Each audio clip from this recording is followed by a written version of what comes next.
हिम्मत नहीं हारिएगा। सबसे मजबूत इंसान कौन होता है? जिसका सपना टूट गया हो, जिसका दिल टूट गया हो, जिसके अपने छोड़ दिए हो, जिसका शरीर जवाब दे रहा हो, लेकिन फिर भी वो मुस्कुरा के कहे मैं ठीक हूं। आप अपने आप को कभी कमजोर होने मत दीजिएगा। आपके अंदर वो साहस है। ज्वालामुखी कई टाइप के होते हैं। हम लोग जब पढ़ाते हैं भूगोल में तो ज्वालामुखी पढ़ाया जाता है, उसमें कई टाइप के ज्वालामुखी होते हैं। उसमें एक ज्वालामुखी होता है सुसुप्त ज्वालामुखी, जो सोया हुआ रहता है। आप सब सुसुप्त ज्वालामुखी है, सोए हुए। एक दिन जिस दिन ये विस्फोट करेगा ना, पूरी दुनिया देखते रह जाएगी आप लोग को।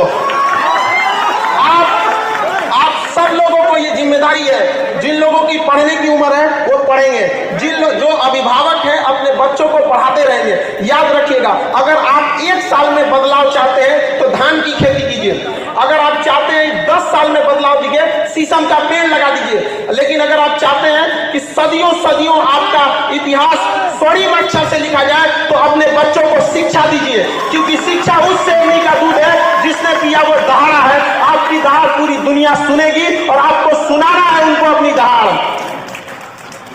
आप जैसे भी हैं, आप अपने आप में पूरी तरह से संपूर्ण हैं। आप कभी किसी से तुलना मत कीजिए, क्योंकि आप जैसे हैं वैसे ही सही हैं। क्योंकि जो कीमत ओरिजिनल की होती है वो डुप्लीकेट की कभी नहीं हो सकती है। आप ओरिजिनल हैं, कभी भी अपने आप को दूसरों से कम मत आंकिएगा।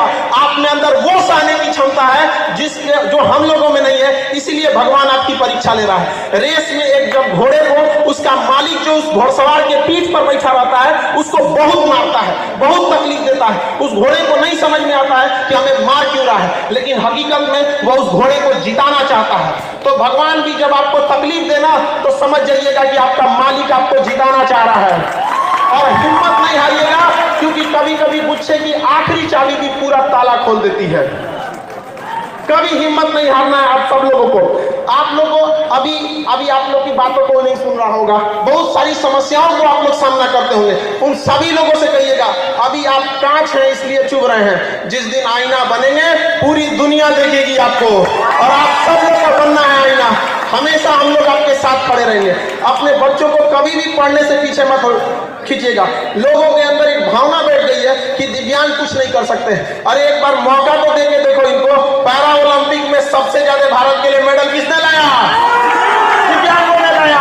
आप इसको करके दिखाएंगे, ये आपका अधिकार है, और इसे छीन लीजिए। दुनिया में अधिकार कभी मांगने से नहीं मिला है, इसे छीनना पड़ता है। चाहे आजादी हो या अधिकार, उसे छीनना पड़ेगा।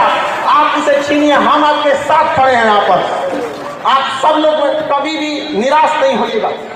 हमेशा इस ऐसे प्रोग्राम में, ऐसे जगहों पे जाते रहेंगे, अपने बच्चों को भेजते रहेंगे। आने वाली पीढ़ियों के लिए आप मिसाल बनकर उभरिए, ताकि दुनिया देखे कि जिससे ऊपर वाले ने अन्याय किया उसने साबित कर दिया कि वो किसी से कम नहीं है। आप किसी से कम नहीं है। हमेशा इस चीज को याद रखिएगा, आप कभी भी किसी से कम नहीं है। दिव्यांग लोगों के साथ समस्या ये हो जाती है कि लोग उनसे जुड़ना नहीं चाहते हैं, समाज उससे कटा हुआ रहता है, इसलिए उनके अंदर ऐसी फीलिंग आ जाती है कि हम असहाय हैं। वो बेचारे लोग उनसे प्यार से नहीं बोल पाते हैं। तो आप लोग समाज के मुख्य धारा में जुड़िए। आप लोग को अपनी भाषा के थ्रू, अपनी समझदारी से उन लोगों को अपनी समस्याओं को समझाना है। भाषा का ज्ञान जिसको हो गया कि बोलना कैसे, ये बहुत बड़ी चीज हो जाती है। देखिए, हम 3 साल में सीख जाते हैं कि बोलना कैसे है, लेकिन जीवन भर लगा देते हैं ये सीखने में कि बोलना क्या है। याद रखिएगा, आपके अंदर ये आनी चाहिए। बेचारा हमारे पास जो दिव्यांग आते हैं पढ़ने के लिए, मेरा क्लास 5 तल्ला पर चढ़ता है, और दिव्यांग लोग सीढ़ी लेकर उस 5 तल्ला पे चढ़ जाते हैं और हमसे पहले चढ़ जाते हैं। लोग कैसे कह दिए कि वो दिव्यांग है? दिव्यांग के कहने वालों को कहते हैं कि जिन्हें लगता है कि दिव्यांग कुछ नहीं कर सकते हैं, जिनकी आंखों में चुभते हैं, उन्हें अपना नेत्र दान कर देना चाहिए। अगर वो आपकी कामयाबी नहीं देख सकते हैं, आपके अंदर वो साहस है, आप उसे कर सकते हैं। पहचानिए अपने अंदर की ताकत। बजरंगबली को भी नहीं पता था, लेकिन एक जामवंत ने बताया था कि नहीं बताया था? उसके बाद लंका लगा दिए थे कि नहीं लगा दिए थे? याद रखिए, आप लोग को भी अपनी ताकत को पहचानना पड़ेगा, और अपनी बातों को किस तरह से रखना है, आराम से रखना है। देखिए, समाज में जब बारिश होती है तो हम सब बारिश नहीं रोक सकते हैं, हम छाता लगाते हैं। बारिश तो नहीं रुक सकता है। तो समाज अगर आप लोगों को स्वीकार नहीं कर रहा है तो अपनी बातों को सहजता से उन्हें पहुंचाइए कि हाँ हमारे साथ अन्याय हुआ है, अगर आप भी हमारा साथ नहीं देंगे तो हम मोहताज नहीं हैं, पढ़ लिख कर हम छीन लेंगे रोटी कपड़ा मकान, लेकिन हमको शिक्षा हर हाल में चाहिए और शिक्षा से कभी वंचित नहीं रहिएगा आप लोग। हाँ थोड़ा सा हम ये जरूर कहेंगे कि अपनी बातों को किस तरह से रखना है, इसको थोड़ा सा समझदारी से कि कैसे प्रभावी ढंग से रखा जा सकता है। लफ्जों की हिफाजत, हमारी जुबान की हिफाजत अपने धन दौलत से ज्यादा करनी चाहिए, क्योंकि जीव ही एक ऐसी जगह है जहां पर अमृत और जहर दोनों रहता है। यही इसलिए इस व्यक्ति को हमेशा नियंत्रण रखना चाहिए। और शिक्षा में हर जगह पे अपने जहाँ पे भी लोग जुटे हैं, गांव में भी, अगर समाज आपको एक मुख्य धारा में नहीं जुड़ रहा है, अपना ग्रुप बना के पढ़ाई कीजिए। हम लोग भी जब पढ़ते थे तो उतना पैसे नहीं थे हम लोग के पास, तो सैटरडे संडे के दिन जिनके पास किताबें रहती थी उनसे किताब लेके आते थे और 4-5 दोस्त मिलके एक एक चैप्टर को लिख देते थे। 2 दिन में वो किताब को अपने से एक एक चैप्टर, कोई वो लिख दिया कोई ये लिख दिया, लिख के कंप्लीट कर लेते थे। तो अभी आप लोग भी उस तरह से ग्रुप बना के पढ़िए, जहां कहीं पे भी हैं आप सब लोगों को पढ़ना है। कितने लोग ऐसे हैं जो कहते हैं अपने बाल बच्चों को हम पढ़ाएंगे, यहाँ पर सारे लड़कों लोग को उठाना है। जो आपको पढ़ने से रोके उसको कहना है, जब खान सर नहीं रोकते हैं तो आप कहाँ के टीचर हैं जो आप रोक देंगे? आपका अधिकार है, आप उसको छीन लीजिए। यहाँ पर अंग्रेज भी हमें आजादी नहीं दे रहे थे सब, लेकिन क्या हम लोग मांगे? छीन लिए। वहां पर आपका भी अधिकार है, आप अपने अधिकार को छीन लीजिए यहाँ पर। और समाज के हिसाब से बहुत समाज की परवाह मत कीजिएगा। ये समाज ऐसा है कि जो गांव के छोटे डॉक्टर होते हैं उनको समाज झोला छाप कहता है। अरे इन समाज के लोगों को कहते हैं कि जिन्हें आप झोला छाप डॉक्टर कहते हैं ना, भारत के 80% मरीजों का इलाज वही करते हैं। ये अमीरों के लिए बने हैं जो बड़े बड़े अट्टालिकाओं में जो डॉक्टर बैठे रहते हैं। तो जब समाज उन लोगों को नहीं छोड़ा तो आपको क्या छोड़ेगा? लेकिन समाज की परवाह नहीं करना है। समाज क्या सोचेगी ये भी अगर हम ही लोग सोचने लगे तो फिर समाज क्या सोचेगा? है कि नहीं? उसको सोचने दीजिए, तुम जो सोचना है तुम सोचते रहो, हमें जो करना है हम करके दिखाएंगे। देखिए हमेशा जिंदगी एक रेस है। रेस चाहे घोड़े की हो, रेस चाहे गाड़ी की हो, चाहे रेस जिंदगी की हो, जीतेगा वही जो समय समय पर अपना गियर बदलते रहता है। तो गियर बदलते रहिएगा, जहां जरूरत 1 नंबर का 1 नंबर, अब प्रेम से ना मांगे तो टॉप गियर लगा कर रौंद देंगे, लेकिन आगे बढ़ने से कोई नहीं रोक सकता है। अगर रास्ते में गड्ढा आए तो छलांग लगाना सीखिए, छलांग लगाना सीखिए उसको, लेकिन कभी भी मंजिल से पीछे मत हटिए। यहाँ पर कभी भी किसी चीज को, जो विद्यार्थी है उन सबको यही कहना चाहेंगे कि किसी चीज को कल के लिए मत टालिए। जिसने कहा कल, दिन गया कल। जिसने कहा परसों, बीत गए बरसों। जिसने कहा आज, उसी ने किया राज। आज से आप सब लोगों को आगे बढ़ते रहना है। और शिक्षा, कभी गरीबी वगैरह आपका रास्ता नहीं रोक सकती है। जब हम पटना आए थे तो हमारे पास बहुत सारा विडंबनाएं हुई, मेरे साथ भी कई लोगों ने छल कपट भी किया यहाँ पर। तो मेरे पास केवल 40 रुपए बचे थे। तो जब 40 रुपए लेकर खान सर बन सकते हैं तो आप में से भी कोई बैठा है जो नेक्स्ट खान सर बनेगा। यहाँ पर अपना हिम्मत कभी नहीं हारते रहना है। हम एक चीज जरूर कहना चाहेंगे कि हम आप लोगों से एक पहली बार ये बात हम सबके सामने रखने जा रहे हैं। हमारी दिली इच्छा है, हमारी हार्दिक इच्छा है कि चंद्रमा पर पांव अगर किसी दिव्यांग का पड़े तो वह भारत से गया हो दिव्यांग।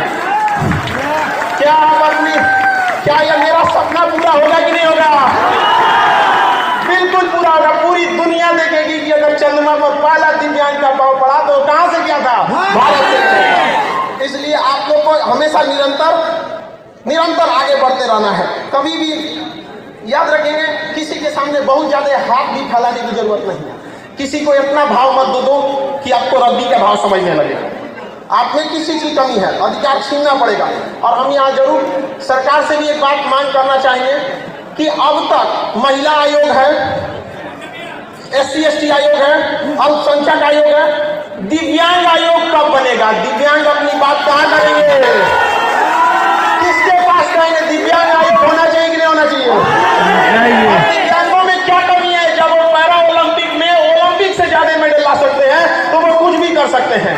तो इसके लिए भी दिव्यांग आयोग होना चाहिए। हम यहाँ जरूर एक चीज याद दिलाना चाहेंगे, संविधान में लिखा गया है कि अनुच्छेद 331 में और अनुच्छेद 333 में, 331 में लिखा गया है कि संसद में कम से कम 2 एंग्लो इंडियन रहेंगे और 333 में लिखा गया है कि विधानसभा में 1 एंग्लो इंडियन रहेंगे। एंग्लो इंडियन जानते हैं किसे कहा जाता है? जब देश गुलाम था तो उनके जो बाल बच्चे हुए अंग्रेजों के, यूरोपियों के, जब अंग्रेज चले गए तो उनके अधिकार के लिए लोकसभा में 2 सीटें हैं और विधानसभा में 1 सीटें हैं। अब वो सीट खत्म की जा रही है, लेकिन वो सीट आप बताइए कि वो दिव्यांगों को दिया जाना चाहिए कि नहीं देना चाहिए? इसके लिए आवाज आपको उठाना पड़ेगा। जब तक आप आवाज वहां जाके नहीं उठाएंगे कोई नहीं सुनने वाला है। हम लोग आवाज उठाए थे तो 12 FIR ठोक दिया लड़कों पे आवाज उठाने के लिए, लेकिन उनको क्या पता है कि जो FIR कर रहे लोग कि वो लोग आग को, सोना को आग से डरा रहे हैं कि तुमको जला देंगे। अरे कौन सी जलेगा? सोना को तुम आग से जलाएगा? जलेगा कभी? तो आप लोग को भी ये अधिकार होना चाहिए। आग है आप, ज्वालामुखी है, अपने आप को पहचानिए। ये आपका मांग है, ये हम भी कहना चाहिए। क्योंकि समय का अभाव है इसलिए हम सब समझते हैं कि थोड़ा समय का अभाव है, लेकिन हम आप सबसे एक बात कहना चाहता हूं। जल रही है पीर पर्वत सी पिघलनी चाहिए, इस हिमालय से भी ये गंगा निकलनी चाहिए। आज ये दीवार कागज की तरह हिलने लगी है, शर्त ये है कि बुनियाद हिलनी चाहिए।